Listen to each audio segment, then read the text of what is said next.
வாழ்க்கை மாறணும்னு எல்லாருக்கும் ஆசை இருக்குது. மாறுறது எது, மாற வேண்டியது எது? அன்புக்குரிய சகோதர சகோதரிகளே, தவக்காலத்தின் 2வது ஞாயிற்றுக்கிழமை ஆண்டவர் இயேசுவினுடைய உருமாற்ற விழாவாக உருமாற்றத்தை குறித்த செய்தியை நாம் கேட்கிறோம். அதைத்தான் இன்றைய நற்செய்தியில் நாம் கேட்டோம். மாற்றம் என்பது எல்லாருக்கும் தேவைப்படுகிற ஒன்று. எப்படியாவது நான் கடந்த காலத்தில் இருக்கிற மாதிரி இருக்கக்கூடாது, ஏதாவது நல்ல வாழ்க்கையில் மாற்றம் வரணும் அப்படிங்கிற ஆசை எல்லாருக்கும் தான் இருக்குது. ஆனால் எதை மாற்றுறது? புறமாற்றமா அகமாற்றமா என்பது தான் நாம் சிந்திக்க வேண்டிய ஒன்று. இயேசு கிறிஸ்து தாபோர் மலையில் உருமாற்றம் அடைகிற நிகழ்வு. அங்கே இயேசுவினுடைய சீடர்கள் 3 பேரும் அழைச்சிட்டு போகிறார். தாபோர் மலையில் உருமாற்றம் அடைகிறார். இந்த காட்சியை கூட நீங்கள் ஒரு நிமிடம் பார்த்தால் கூட நன்றாக இருக்கும். வாய்ப்பு இருந்ததுன்னா அதை பாருங்கள். அதில் உண்மையிலேயே தாபோர் மலையில் ஆண்டவருடைய உண்மையான இறை மாட்சியை வெளிப்படுகிற ஒரு காரியம் அது. இயேசு மனிதனாக தன்னுள் இறைத்தன்மையை எவ்வளவு தூரம் செயல்படுகிறது என்பதை அவரும் உணர்ந்து பார்க்கிறார், சீடருக்கும் சொல்லி கொடுக்கிறார்.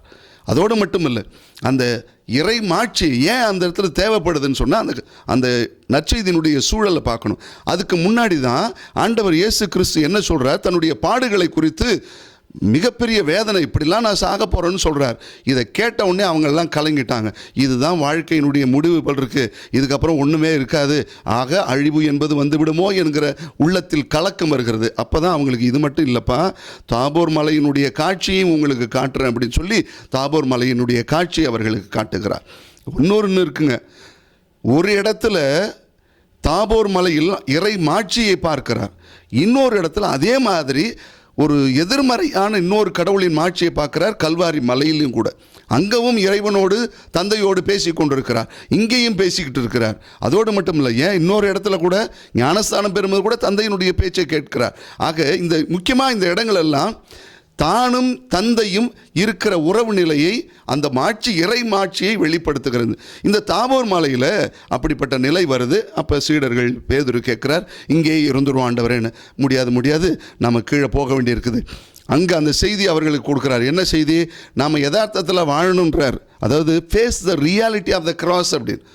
இன்றைக்கி நாம் வாழ்க்கையினுடைய யதார்த்தத்தை புரிந்து கொண்டு வாழணும். அப்படியே ஒரே கற்பனையிலே வாழ்ந்துடாதீங்க அப்படின்னு சொல்லி கொடுக்குறார். அதை சொல்லி கொடுத்து தான் தன்னுடைய உருமாற்றத்தை அவர்களுக்கு காட்டுகிறார். அந்த உருமாற்றம் என்பது இறை மாட்சியை வெளிப்படுத்துகிறதுன்னு சொன்னேன். இங்கே நாம் புரிஞ்சிக்க வேண்டிய ஒரு விஷயம் தான், வாழ்க்கையில் நிறைய மாற்றங்களை உருவாக்க வேண்டும் என்றால் ஏதோ புற மாற்றங்களை மட்டுமே பார்த்து கொண்டிருக்கிறோம். ஒருத்தன் சொன்னாங்க, மிக அற்புதமான வசனம் இது, வெளி உலகம் உங்கள் மனசில் தான் தொடங்குது அப்படின்னு. உங்கள் மனசில் தான் தொடங்குது. வெளி உலகம் எப்படி இருக்கிறது என்பது உங்கள் மனதில் இருக்கிறது. நீங்கள் உங்கள் மனசை மாற்றினீங்கன்னா வெளி உலகம் அழகாக. எவ்வளவு தான் இயற்கையான சீனாக இருந்தாலும் உன் மனசு பார்க்க இது சரியில்லை, நல்லா இல்லைல்ல, இதில் ஏதோ குறை இருக்கிற மாதிரி இருக்குல்லன்னு தோணுச்சின்னு வச்சுக்க, அது குறை தோணும். இல்லை, சாதாரணமான பார்த்தால நல்லா இருக்குல்ல அப்படின்னு சொல்லிட்டீங்கன்னா எல்லாமே உன்னுடைய மனசு தான் காரணம் அப்படின்னு சொல்லி சொன்னாங்க. ஆக புறமாற்றம் என்பதை விட அகமாற்றம். உன் சிந்தை மாறியது என்றால் உன் செயல் மாறுகிறது, செயல் மாறுகிறது என்றால் இந்த உலகமும் அழகாக மாறுகிறது. எனவே அன்புக்குரியவர்களே, மாற்றம் என்பது எவ்வளவு நேரம் எடுக்கும் அப்படின்னு யோசிக்கிறீங்களா?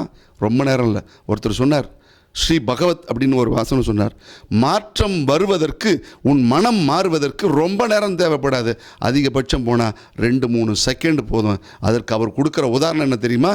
ஒரு குதிரையின் மீது நீ ஏறுகிறாய் என்று சொன்னால் ஒரு குதிரையினுடைய ஒரு லயத்தில் நீ காலை வைப்ப, நீ இன்னொரு லயத்தில் காலை தூக்கி போட்டு உட்கார்ற நேரம் இருக்கு பார்த்தியா, அந்த நேரத்திற்குள்ளாகவே உன் சிந்தை மாறுகிறது, உன் மனம் மாறுகிறது என்றால் இவ்வளோ தான் நேரம் எடுத்துக்கணும்.